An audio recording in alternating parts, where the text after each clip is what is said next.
saya tuh cuma ngasih tahu bahwa tahun 1966 Departemen Kesehatan Jepang tuh mengizinkan penggunaan mesin yang bisa merubah air yang biasa kita minum jadi air kayak hidrogen. Tahun 66 tuh. Jadi maksudnya sekitar 50 tahun yang lalu. Kemudian diteliti sama Depkes Jepang, ada efek yang berbahaya nggak? Orang yang minum air kayak hidrogen dari tahun 66 sampai sekarang, anaknya, cucunya, semua minum tiap hari, berbagai penyakit, laki-laki, perempuan, tua, muda. Pertama keamanannya aja dulu. Aman nggak orang minum air kayak hidrogen itu? Ternyata sampai tahun 2018 tuh tidak ada efek samping yang berbahaya, terbukti aman dan memang efektif terhadap berbagai macam penyakit.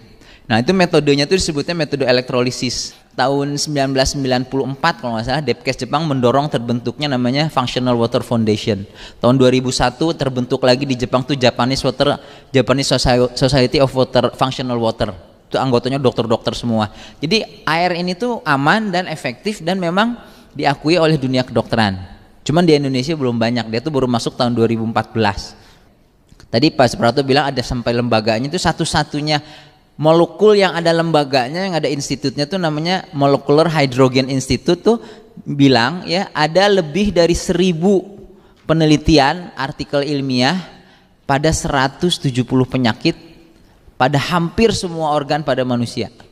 Jadi ini tuh bukan cuma 1-2, pertama dia didukung Depkes Jepang, Depkes Korea tahun 78 juga mengizinkan penggunaan airnya, tapi dia tuh didukung ratusan jurnal kedokteran. Ya, jadi mulai diabetes, kolesterol, hipertensi, yang tadi penyakit-penyakit berat dan penyakit-penyakit ringan, penyakit-penyakit yang jarang juga ya.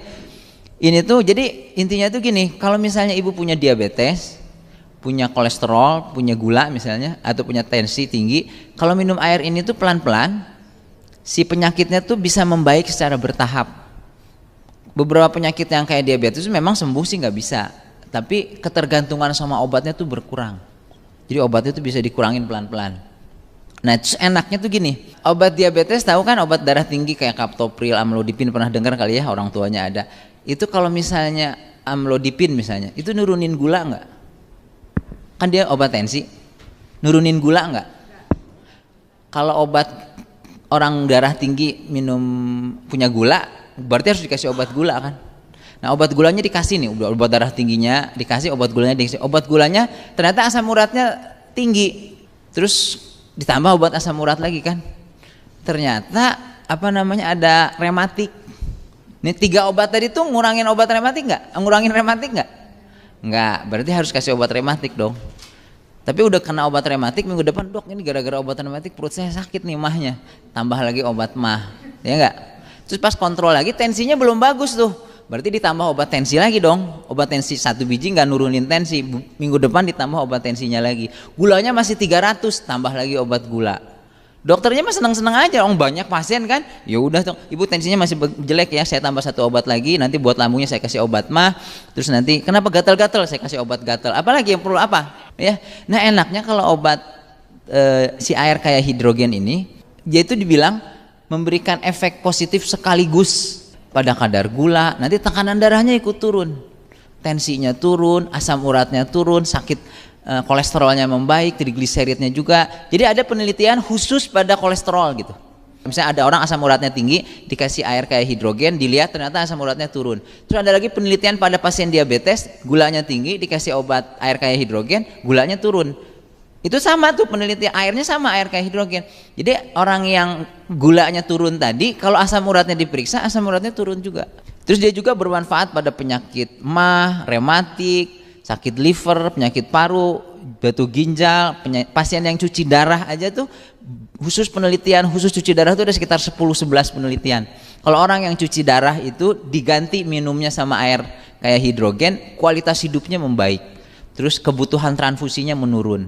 Terus juga orang yang kurang gizi jadi bagus, nafsu makannya yang kelebihan berat badan jadi turun nafsu makannya. Buat penyakit infeksi, tipes, demam berdarah dia meningkatkan daya tahan tubuh, ya mengurangi risiko kena infeksi. Kesehatan kulit, anti aging, penyakit saraf, Alzheimer, Parkinson, segala macam, alergi, asma, autoimun kayak lupus gitu, macam-macam 170 penyakit. Ini nggak sampai 170 nih, ini cuma penyakit-penyakit yang sering aja, penyakit paru, penyakit jantung, dan merupakan antioksidan terbaik bagi berbagai radikal bebas. Ini tuh kunci di pencegahan tuh salah satunya di sini. Dan kepatuhannya tuh tinggi sekali. Maksudnya nggak susah gitu minum air kan. Tiap orang kan harus minum air. Ya nggak pernah ada pasien saya datang, aduh dok 2 minggu ini saya nggak minum air sama sekali. Nggak pernah itu tuh. Kalau olahraga nggak minggu 2 minggu nggak olahraga udah biasa. Lupa minum obat, ketinggalan obatnya. Tapi kalau minum air tuh nggak pernah lupa. Si hidrogen fonten nih yang sama LWG ditawarin, kadarnya bisa sampai 1000. Diukur pakai hidrogen meter. Nah sementara kadar minimal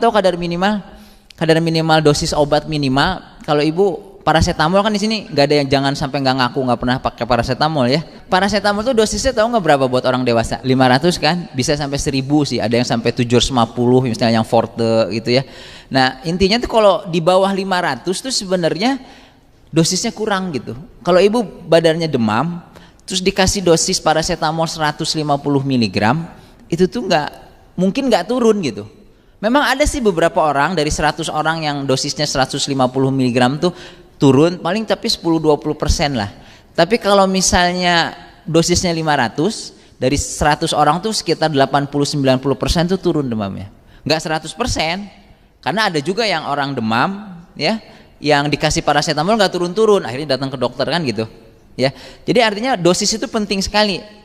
Bahkan mayoritas kadarnya mendekati 1600. Jadi ini tuh harganya tuh bisa 14 kali lebih murah dengan kadar hampir 3 kali lipat.